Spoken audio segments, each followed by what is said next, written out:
Might be running a little wide, going past that Ferrari offline.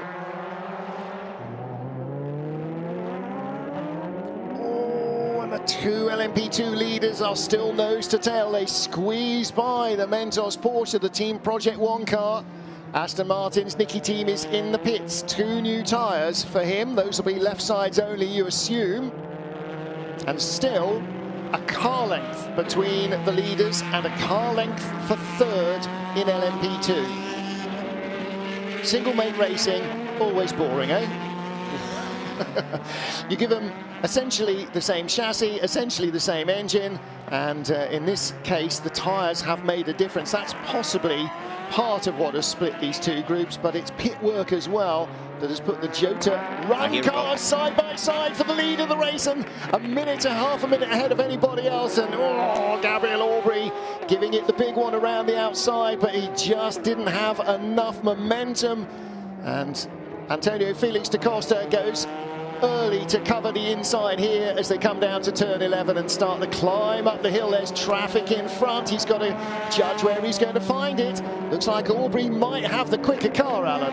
Yeah, he definitely at the moment looks to have a little bit more speed than António Félix da Costa. But looking up ahead, there is quite a lot of traffic here. GTE, Pro and AMs coming up.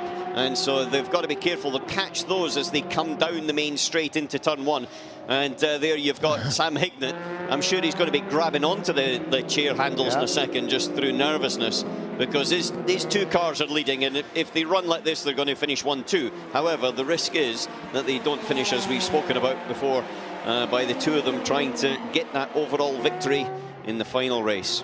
And this battle for third, or the battle for third, is coming up behind GTE AM traffic as well as they get up behind Kai Cozzolino. And again, António Félix da Costa catches the GTE AM car right in turn 1. And again, that gives Gabriel Aubry a real shot at getting momentum off the turn, and very early on the defence as they come to the top of the hill at turn 4.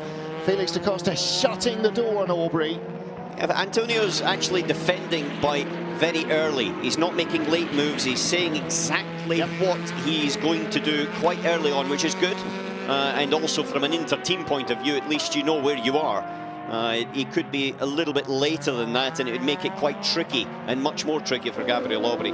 But Aubry's going to have to do it in traffic. It's got to be something in traffic to create the opportunity in the same way Nick de Vries and Thomas Laurent. And that's them in the inset. The yellow car in front of the blue car, that's the battle for third. The blue car in front of the yellow car, that's the battle for first. There is a battle going on for the lead of the race, but it is fairly much in favour of the number 7 Toyota. It's now 1 minute and 5 seconds ahead of the number 8 car. In the GTE Pro class, 6.5 seconds between the two Porsches that run first and second. Well, he won't be the only one either. Jackson Evans in that Dempsey Proton car, they've been up and down. Ben Keating finishing out. Oh! Gabriel Aubry's locked up behind.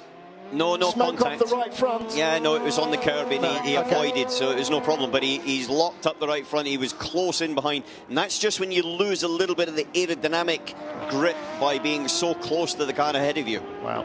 And that's one thing where it could so easily go wrong, as we see a replay of it coming down into turn 1.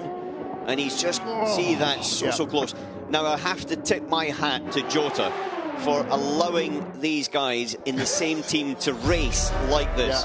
It is very honest, very open, and something that I'm sure will take a few years off Sam Hignett's life.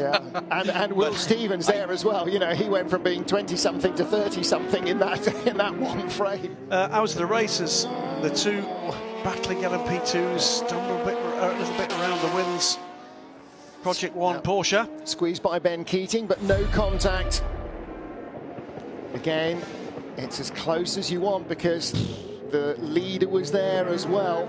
I just genuinely felt that it was all of it together, even though he hadn't been part of it. And I think, you know, if you're going to get close, that was as close as it was to if you're very best mates in racing, winning Le Mans. António Félix da Costa with more laps under his belt, 239 laps now for the LMP2 leader. Jackson Evans up into third in GTE AM ahead of Mike Wainwright.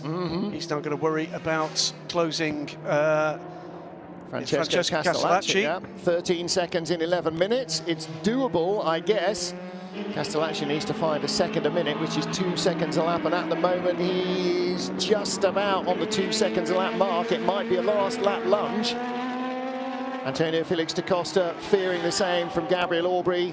Well, more of a last hour lunge really, but track position is everything, and that was earned, wasn't it, with that 1 lap later stop than the Jackie Chan DC racing car. It freed up Da Costa, who'd been stuck behind Aubry, for 1 shot, the in-lap. And that was what turned their fortunes around. They got out just in front into the final run, and that's where they stay with just over 10 minutes to go. And it's bizarre that over 8 hours, 1 lap can be enough just to make the difference, give you track position, and that gives you enough to cling on with. And Gabriel Aubry hasn't been short of attack, and he hasn't been long on success in getting alongside. He's been alongside once or twice and has not quite got his nose around the front of the 38 car. Corrected, by the way, there's 2 people in that club, and there's one that's got a smile on his face at the end of this race, because the other member of that club is, with thanks to Alex Harrison from Twitter, and Davidson. All right, okay. Okay. António Félix da Costa in the 38 Jota car just creeps a little fraction away again down the straight. Whoa, oh, oh, oh, and again Gabriel Aubry closes right up under braking. It looks like he's got the quicker car in all departments, but track position is what is holding on to the lead for António Félix da Costa. Duncan reporting from the pit lane at Chetilar that they are changing the alternator on the car as well, and they are just... Well, Duncan, you're down there. We'll watch the action, so forgive me if I shout, but you're down there at Chetilar. They're desperate to finish the race, aren't they?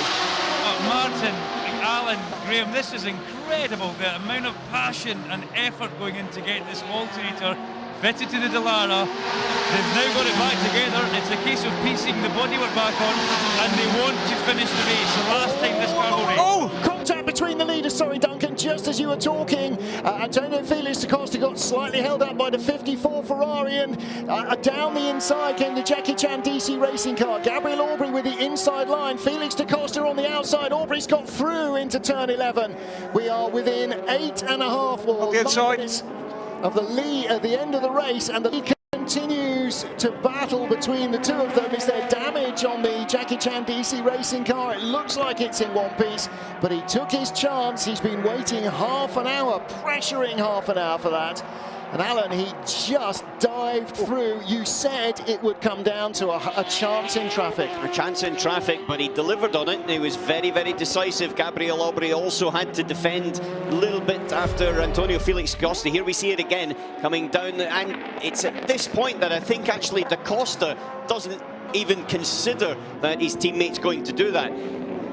Little bit of a collision. I'm not sure if that will be investigated or not, or just left with 8 minutes to go. But ultimately, you can see that there's half of the team here that are extremely happy, and half that are really not quite sure. Yeah, David Clark in the big chair there.